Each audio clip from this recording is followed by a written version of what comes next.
Art pornography کے نام سے سامنے آیا۔ اس منصوبے کے 1 سال بعد سلطان صلاح الدین ایوبی کو اطلاع ملی کہ فوج کے کچھ نوجوان رات کو غائب پائے جاتے ہیں۔ نوجوانوں میں اکثر جنسی گفتگو بھی سنی گئی تھی۔ سلطان صلاح الدین ایوبی نے اس چیز کو اتنا سنجیدگی سے لیا کہ خود بھیس بدل کر ان نوجوانوں کا پیچھا کرنے لگے۔ یہاں ایک بات واضح کرتا چلوں کہ سلطان ایوبی بذات خود بھیس بدلنے اور آواز بدلنے کے ماہر تھے۔ تاریخ میں متعدد بار ان کی دوسری شخصیت کے روپ میں دشمن کے ساتھ ملاقات کی روایات موجود ہیں، یہاں تک کہ ایک جنگ میں شکست کے بعد صلیبی اعلیٰ افسران کو سلطان کے سامنے پیش کیا گیا۔ سلطان نے افسر سے پوچھا، رات جس شخص سے تم نے کہا تھا میں ایوبی کو اس کی سانس کی مہک سے پہچان سکتا ہوں، بتاؤ وہ کون تھا؟ وہ صلیبی افسر بولا، حضور وہ ایک عربی تاجر تھا جس کی غلط بیانی نے ہمیں آپ کے سامنے لا کھڑا کیا ہے۔ سلطان ایوبی نے مسکراتے ہوئے کہا، میں وہ خود تھا۔ وہ حیرت زدہ سلطان صلاح الدین ایوبی کو تکتا رہ گیا۔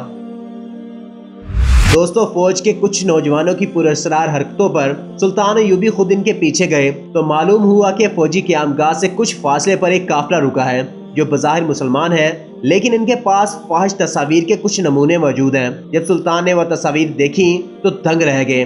ان میں ایسی منظر کشی کی گئی تھی کہ کوئی بھی نوجوان سیکس کے لیے جنونی ہو سکتا تھا۔ اسی دوران سلطان صلاح الدین ایوبی کو دمشق اور مصر کے دیگر شہروں سے بھی اطلاعات ملی کہ شہر میں فاحش تصاویر کے کبا خانے کھل گئے ہیں جہاں جنسی اشتعال انگیز تصاویر دکھائی جاتی ہیں۔ نوجوان کو جنسیات کی باقاعدہ تعلیم دی جاتی تھی اور ساتھ یہ بھی لکھا تھا کہ مسلمان نوجوان بڑی تیزی سے برائی کی طرف مائل ہوتے جا رہے ہیں۔ سلطان صلاح الدین ایوبی نے فوراً اپنی جنگی پیش قدمی روکی اور پورنوگرافی کے اس ناسور کے خلاف محاذ کھولا۔ اس حوالے سے سلطان صلاح الدین ایوبی نے ایک تاریخی تقریر بھی کی جس میں انہوں نے کہا، ہر قوم کی طاقت اس کا اچھا یا برا کردار ہوتا ہے۔ دشمن ہماری اصل طاقت کا اندازہ لگا چکا ہے، اب وہ سامنے کی جنگ کبھی نہیں کرے گا، اس لیے دشمن اب ہمارے قومی کردار پر حملہ آور ہے، کیونکہ یہ ضروری نہیں کہ جنگ میدانوں میں ہی ہو، جنگ سوچ اور رویوں کی بھی ہوتی ہے۔ جو قوم اس پر غالب آ جاتی ہے وہ فتح یاب ہو جاتی ہے۔ ڈسکور دا ٹروتس کے معزز ناظرین، صلیبی انٹیلیجنس آفیسر ہرمن ایک نہایت ذہین اور شاطر انسان تھا۔ اگر آپ پوری صلیبی تاریخ کا مطالعہ کریں تو آپ کو یہ شخص پوری تاریخ میں چھایا ہوا نظر آئے گا۔ صلیبی جب ہمت ہار چکے تھے تو اس شخص نے ہی ان کی جان میں جان ڈالی تھی۔ اسی کے منصوبے پر عمل کرتے ہوئے دنیا کے مشہور منظر نگاروں کو منہ مانگی قیمت پر خریدا گیا۔ ان سے ایسی فاحش تصاویر کشی کروائی گئی کہ جن کو دیکھ کر نظریں ہٹانا مشکل ہو جاتا تھا۔ وہ سیکس جس پر لوگ ایک حد تک توجہ دیتے تھے پھر اسے بے حد سوچنے لگے۔ صلیبی بادشاہوں نے جب اپنے اس منصوبے کو 100% کامیاب ہوتے دیکھا تو اپنی کتابوں میں اس کا تذکرہ بڑی شان سے کیا۔ اگرچہ سلطان صلاح الدین ایوبی نے اس زہر کو مارنے کی پوری کوشش کی مگر پھر بھی اس مسئلے کا پوری طرح ادراک نہ ہو سکا، کیونکہ اس زہر کے اثر کو دیکھتے ہوئے حسن بن صبا کے فرقے نے اسے بطور ہتھیار اپنا لیا تھا۔ صلیبیوں سے اس آرٹ گرافی کی نئی جدتوں پر مانگ کی گئی تھی۔ یوں حسن بن صبا کی پہاڑوں میں بنائی ہوئی پراسرار جنت میں ایک اور ہتھیار کا اضافہ ہوا۔ اسی دوران سلطان صلاح الدین ایوبی نے بیت المقدس کو فتح کیا مگر اس کے کچھ ہی عرصہ بعد وہ اس دنیا فانی سے چل بسے۔ صلیبی اپنا دمخم کھو چکے تھے لیکن ان کا تیار کردہ زہر پورنوگرافی مسلسل فحاشی کے جراثیم پھیلاتا رہا۔ یوں صدیاں بیت گئیں، زمانے کے رنگ ڈھنگ بدل گئے اور کئی ثقافتیں آئیں اور مٹ گئیں۔ آخرکار 18ویں صدی کا سورج طلوع ہوا۔ یہ وہ صدی ہے جب سائنس کے علم میں انقلاب کی فضا پیدا ہونا شروع ہو گئی تھی، نئی جدتیں اور نئی منزلیں روشن ہو رہی تھیں۔ 18ویں صدی کے شروع میں پورنوگرافی پر ایک بار پھر نئے انداز میں کام شروع ہوا۔ اس بار پورنوگرافی کے لیے لکڑی کا استعمال ہوا۔ اس کے علاوہ درختوں کو بھی کاٹ چھانٹ کر جنسی عضو کی طرح بنا دیا گیا۔ فرانس میں ہوئے اس تماشے پر لوگوں کا ہجوم لگ گیا۔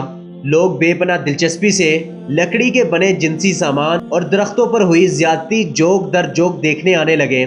اس ویڈیو پورنوگرافی پر لوگوں میں جنسی آزاد خیالی پیدا ہونا شروع ہو گئی تھی، لہٰذا لوگوں کی دلچسپی دیکھتے ہوئے امریکہ، فرانس اور لنڈن میں ویڈیو پورنوگرافی کے چھوٹے چھوٹے پورن ہاؤس کھل گئے تھے۔ جو کبھی ایک چھوٹا سا جنگل ہوا کرتا تھا اب اس میں پورنوگرافی کے فن پارے درختوں پر عیاں ہو رہے تھے۔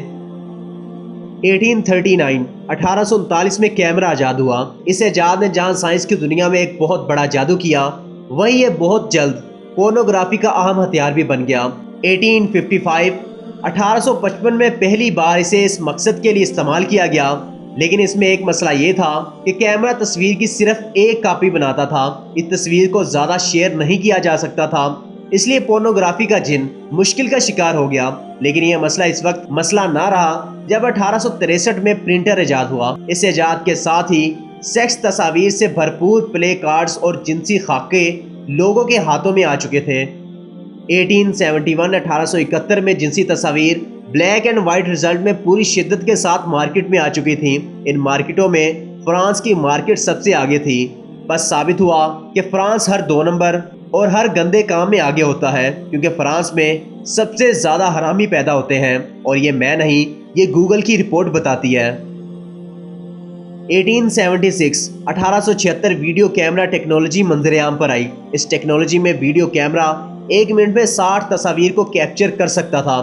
پھر ان تصاویر کو چرخہ نما مشین پر ایک بڑے رول بنڈل کی صورت میں چڑھا دیا جاتا تھا، پھر اس چرخے کو ہاتھ سے چلایا جاتا تھا۔ اس سے تصویر اتنی تیزی سے گھومتی تھی مانو کہ ایسے لگتا تھا کہ جیسے ویڈیو پلے ہو رہی ہے۔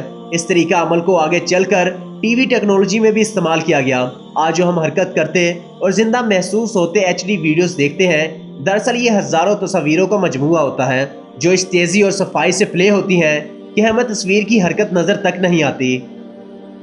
ویڈیو ٹیکنالوجی کے وجود میں آتے ہی یورپی ممالک میں فلم ساز انڈسٹری کا ابتدائی ڈھانچہ بننا شروع ہو چکا تھا۔ اس کے ساتھ ہی تاریخ میں پہلی بار باقاعدہ پورن انڈسٹری کا آغاز ہوا۔ پہلی پورن فلم 1895 میں ریلیز کی گئی۔ اسے لومیئر برادرز انڈسٹری نے پہلی بار عوامی نمائش کے لیے فرانس میں پیش کیا۔ اس کے ڈائریکٹر مسٹر آربرٹ کرشنر تھے۔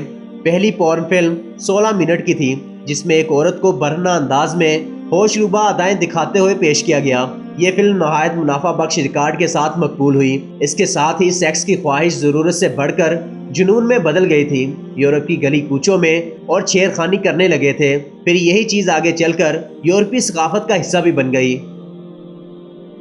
19ویں صدی کے آغاز میں کیمرہ ٹیکنالوجی میں مزید بہتری آئی۔ مناظر پہلے سے زیادہ صاف اور معیاری ریکارڈ ہونے لگے۔ اس کے ساتھ ہی فرانس اور دیگر یورپی ممالک میں سرکاری سطح پر پورن تھیٹر کھول دیے گئے، جہاں پورن اداکاروں کی پیداوار کا سلسلہ شروع ہوا۔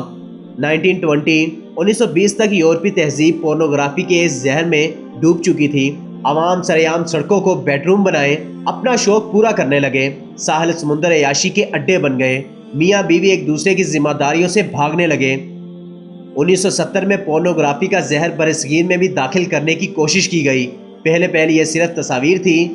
اسے ویڈیو کی شکل میں دکھانے کے لیے یورپی کمپنیز نے پاکستان اور دیگر ایشیا ممالک سے اجازت مانگی، جس کا جواب ان کو انکار کی صورت میں ملا اور پورنوگرافی کو ایک جرم قرار دے دیا گیا۔